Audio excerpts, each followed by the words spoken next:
Hello everyone, আমি মধুমিতা। আজকে চলেছি নতুন একটা ভিডিও নিয়ে। কারণ আজকে দেখাতে যাচ্ছি এই যে শার্টটা দেখতে পাচ্ছেন, শার্টের এই হাতাটা কিন্তু একটু অন্যরকম, মানে নর্মাল ড্রেসের থেকে কিন্তু একটু আলাদা। তো এই হাতাটা হচ্ছে একটু লুজ লুজ। তো এই হাতাটাই পুরো কাটিং সেলাই দেখাবো। তো সম্পূর্ণ ভিডিওটি দেখুন, আর হ্যাঁ, স্কিপ না করে সম্পূর্ণ ভিডিও দেখুন। দেখলে আশা করি খুব ভালো লাগবে আর খুব হেল্প হবে। তো চলুন ভিডিওটি শুরু করা যাক।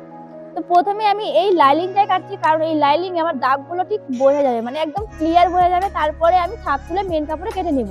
তো এই হচ্ছে লাইনিং। আর দেখুন লাইনিংটা আমি 4 ভাঁজ করে রেখে দিয়েছি। এবারে এই দাগগুলো বলে দিই। নিচে দেখুন প্রায় 2 থেকে 2.5 ইঞ্চি মতো ছেড়ে তারপরে একটা স্ট্রেট লাইন টেনেছি। তারপর নিতে হবে হাতার ঝুল। তো হাতার ঝুল যা থাকবে তার সঙ্গে 1 ইঞ্চি এখানে তারপরে এখানে নিয়ে নিচ্ছে। তো হাতা ছিল আমার 10 ইঞ্চি, 10-এর সঙ্গে 1 যোগ করলে হয় 11 ইঞ্চি। তো আমি 11তে দাগ দিয়ে নিলাম, আর ওটাও একটা স্ট্রেট লাইন টেনে নিলাম। এবার দেখুন এখানে আমার একটা ফর্মা আছে, এই ফর্মা বসিয়ে আমি ছাপটা তুলে নিব।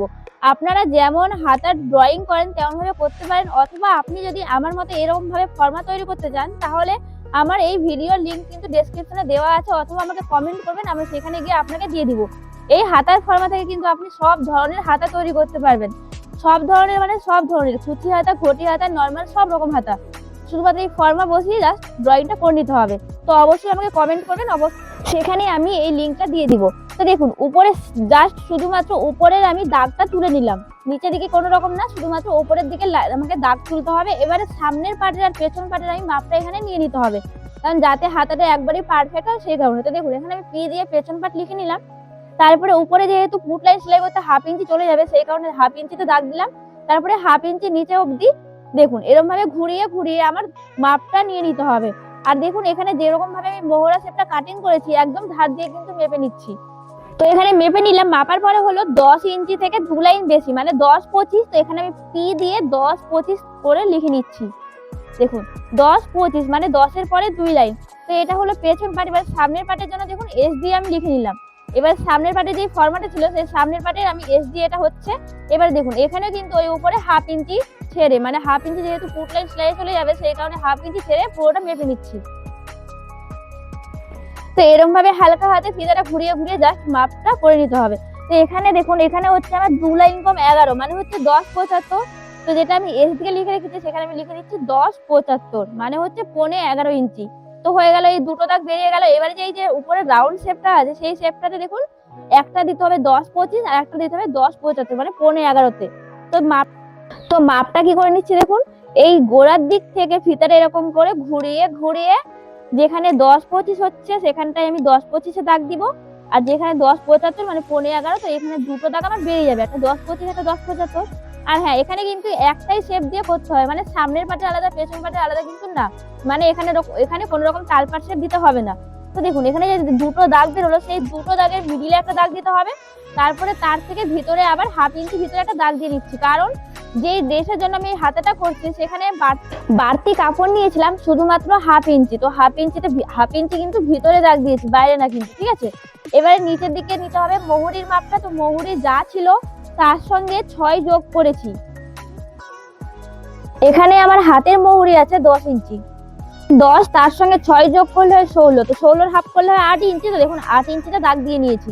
যেহেতু শার্ট তৈরির সময় আমি 6 ইঞ্চি এক্সট্রা নিয়েছিলাম সেই কারণে এখানে মুহুরির সময় মানে হাতার সময়ও 6 ইঞ্চি এক্সট্রা নিলাম। তারপরে বাড়তি কাপড় উপরে ম্যাচ করে নিচ্ছি, মানে নিচের 1/2 ইঞ্চি আর উপরে 1/2 ইঞ্চি। তো এই দুটো দাগ ম্যাচ করে নিলাম। এবারে দেখুন এইটাতে গেলে উপরের দিকে, এবার নিচের দিকে কিন্তু বাড়তি নিতে হবে, কারণ এখানে এই এতটা মতো চওড়া কিন্তু একটা পট্টি হবে, সেটার জন্য কিন্তু এখানে আরো বাড়তি কাপড় নিতে হবে। তো আমি যেমন ভাবে নিচ্ছি আপনারাও কিন্তু একই রকম ভাবে নিয়ে নেবেন। আর হ্যাঁ, এখানে কিন্তু মুহুরিটা বুঝতে পারলেন, এটা আমি কিন্তু বেশি করে নিয়েছি, কারণ যখন শার্ট আমি কাটিং করেছিলাম তখনও নিয়েছিলাম 6 ইঞ্চি এক্সট্রা বলে, এখানে মুহুরির কাছে 6 ইঞ্চি এক্সট্রা নিয়ে তারপর সেটা হাফ করে নিয়েছি। এবার দেখুন এখানে আমি কতটা করে এক্সট্রা নিচ্ছি সেটা দেখে নিন, 2.5 ইঞ্চি এক্সট্রা নিচ্ছি। এখানে আপনি 2 ইঞ্চিও নিতে পারেন অথবা 2.5 ইঞ্চিও নিতে পারেন। তো যখন আমি হাতাটা শুরু করেছিলাম তখন নিচের দিকে এরকমই এক্সট্রা বাড়তি রেখে দিয়েছিলাম, মানে 2.5 থেকে 3 ইঞ্চি মতো এরকম ভাবে বাড়তি রাখতে হবে, তারপরে নিতে হবে। আর হাতের দিকটা দেখতে পাচ্ছেন, হাতের দিকটা কিন্তু আমার জোড়া দিক আছে, ঠিক আছে। এখানে কিন্তু দুটো হাতার জন্য কাটিং হচ্ছে। তো এই হয়ে গেল, নিচের দিকে নিলাম 2.5 ইঞ্চি এক্সট্রা। এবারে যেমন ভাবে এই দাগটা দিয়েছি তেমন ভাবে কিন্তু আমি মেন কাপড়ও কেটে নিয়েছি। এবারে এই সাইড থেকে কিন্তু পুরোটা কেটে নিতে হবে। আচ্ছা, এখানে আমি লাইনিংটা কাটছি না, কারণ একই রকম দাগ দিয়ে কিন্তু আমি মেন কাপড়টাও কেটে নিয়েছি। তো এটা আমি দেখালাম যাতে করে ক্লিয়ার বোঝা যায় সেই কারণেই। এবারে দেখুন একই রকম ভাবে এই মেন কাপড়টাও আমি কিন্তু কেটে নিয়েছি। তো এর ড্রয়িং এর উপরে একবার রেখে দেখিয়ে দিচ্ছি। দেখুন এটা ভাঁজ করে নিয়েছি, আর নিচ থেকে কিন্তু আমি ভাঁজ করে নিয়েছি, মানে এটা কেমন ভাবে সেলাই করতে হয় সেটা ভাঁজ করে আমি আয়রনটাও করে নিয়েছিলাম। তো আরেকবার দেখিয়ে দিই। দেখুন দেখুন এটা হচ্ছে মেন কাপড়ের উল্টো সাইড, ঠিক আছে, এটা হলো উল্টো দিক। তো নিচের দিকে যেমন আমি 2.5 ইঞ্চি এক্সট্রা নিয়েছিলাম, সেই 2.5 ইঞ্চিতে দেখুন এদিকে আর ওইদিকে দুদিকে কিন্তু দাগ দিয়ে নিয়েছি। তো এটা ভাঁজ করতে হবে কি করে, সর্বপ্রথমে 1/2 ইঞ্চি এরকম ভাবে ভাঁজ করতে হবে। 1/2 ইঞ্চি ভাঁজ করার পরে সম্পূর্ণ যেটা 2.5 ইঞ্চি ছিল, যেখানে দাগ দিয়েছিলাম সেখানে অবধি সম্পূর্ণটা ভাঁজ করে নিতে হবে। দেখাচ্ছি, প্রথমে 1/2 ইঞ্চি, তারপরে যতটা 2.5 ইঞ্চি নিয়েছিলাম দাগ দিয়েছিলাম ততটা সম্পূর্ণ মুড়ে দিলাম। মোড়ার পরে দেখুন এটা আবার দুভাঁজ করে দুই দিকে করে এরকম করে মুড়ে সেলাই করে নিতে হবে। মানে ওই দিকে যতটা দেখা যাবে সোজা দিকেও কিন্তু ঠিক ততটাই দেখা যাবে এরকম ভাবে। এটা কিন্তু এরকম ভাবেই করতে হবে। আপনারা এখানে যেমন ইচ্ছা করতে পারেন, তবে আমি কিন্তু এরকম ভাবেই করেছি, ঠিক আছে। এখানে আপনারা ডবল ফোল্ড করে মুড়েও দিতে পারেন যেমন ইচ্ছা। তো আমি এরকম ভাবে করেছি, এবার এটাকে সেলাই করে দেখাবো। এখানে দেখুন মোহরের দিকটায় ভাঁজ করে করে আমি আয়রনটাও করে নিয়েছি, যাতে করে কাপড়টা ভালো করে বসে যায়। তো প্রথমে দেখুন 1/2 ইঞ্চি মুড়া গেছে, তারপরে 2.5 ইঞ্চি সম্পূর্ণ মুড়ে দিয়েছি, মানে যতটা 2.5 ইঞ্চি নিয়েছিলাম। তারপরে দেখুন এর উপর থেকে একদম ধার দিয়ে একটা সেলাই করে নিচ্ছি। এবারে একটা জিনিস দেখাচ্ছি, দেখুন এবারে তো সেলাই করলাম, তারপরে দেখুন যেটা সেলাই করলাম সেটা কিন্তু দুদিকে এরকম করে ভাঁজ করে নিলাম, মানে এই দিকে যতটা দেখা যাচ্ছে উল্টো দিকেও কিন্তু ঠিক ততটাই দেখা যাচ্ছে, ঠিক আছে। তেমন ভাবে কিন্তু ভাঁজ করলাম। এবারে একটা মিডিলে সেলাই করলাম। এই সেলাইটা মিডিলে না করে আপনারা কিন্তু সম্পূর্ণ করতে পারেন, ঠিক আছে। তো আমি মিডিলে সেলাই করলাম, পরে থেকে যদি মনে হয় তো আমি এটা সম্পূর্ণ সেলাই করে নিব। তারপরে হাতাটা অ্যাটাচ করতে হবে। তো হাতাটা অ্যাটাচ করার আগে এখানে আমি দেখে নিচ্ছি যে আমার পুরোটা ঠিকঠাক আছে কিনা। তো এরকম ভাবে কিন্তু ঘুরিয়ে ঘুরিয়ে অবশ্যই দেখে নেবেন। বেশিরভাগ টাইম ঠিকই হয়, একটু কম বেশি হলে অ্যাডজাস্ট করে নেবেন। তো এখানে আমার একদম পারফেক্ট হয়েছে, মানে হাতার মাপটা একদম ঠিক আছে। তো এবারে একদম গোড়া থেকে সেলাইটা করে নিচ্ছি। যেমন হাতা লাগাতে হয় নর্মালি হাতা যেমন ভাবে আমরা লাগাই ঠিক তেমন ভাবেই লাগাতে হবে। শুধুমাত্র কি বলুন তো, এখানে কোনো তালপার শেপ নেই, মানে সামনের জন্য আলাদা পেছনের জন্য আলাদা তেমন কিন্তু কোনো ব্যাপার নেই। এটাতে কিন্তু একদম পুরো পারফেক্ট হবে। তো অবশ্যই ফর্মাল ভিডিওটা দেখতে চাইলে কমেন্ট করবেন অবশ্যই, অথবা ডেসক্রিপশনে লিংক দেওয়া আছে সেখানে গিয়ে দেখে নেবেন। তো এই হলো আমার নরমালি একদম হাতা লাগানো।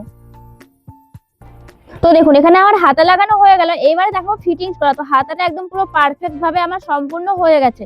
তো এইবারে দেখাবো ফিটিংস করা। তো দেখুন ফিটিংস করার জন্য কি করতে হবে, সোজা পাটের উপর সোজা পাট রেখে দিতে হবে। তো সোজা পাটের উপর সোজা পাট রেখে দিয়েছি, দেন একদিক থেকে আমি ফিটিংসটা করছি। তো এটা হলো মোহরের দিকটাই, দেখুন এটা ভাঁজ করে নিয়েছি কিন্তু, ঠিক আছে, মানে সোজা পাটের উপর সোজা পাট রেখেছি, দু ভাঁজ করে নিয়েছি।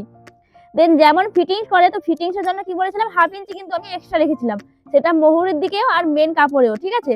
তো এখানে আমি ফিটিংসটা তেমনই 1/2 ইঞ্চি গ্যাপ দিয়ে সেলাইটা করে নিচ্ছি, মানে এটা হলো পুরো ফিটিংস। আর আপনারা যদি এই শার্টের ভিডিও দেখতে চান, মানে কাটিং সেলাই সম্পূর্ণ, তাহলে কিন্তু আমাকে কমেন্ট করবেন, আমি সেই টপিক নিয়ে চলে আসবো। আর হ্যাঁ, কাটিং এর ভিডিও কিন্তু ডেসক্রিপশনে লিংক দেওয়া আছে, গিয়ে দেখে নেবেন। সেলাইয়ের ভিডিও দেওয়া নেই, সেটা দেখতে চাইলে অবশ্যই কমেন্ট করবেন। তো এই হলো সম্পূর্ণ লুক, মানে হচ্ছে এই হলো ড্রেসটা। তো এখনের জন্য এই পর্যন্ত, দেখা হচ্ছে পরে কোনো ভিডিওতে। সম্পূর্ণ ভিডিও দেখার জন্য অসংখ্য অসংখ্য ধন্যবাদ। টাটা।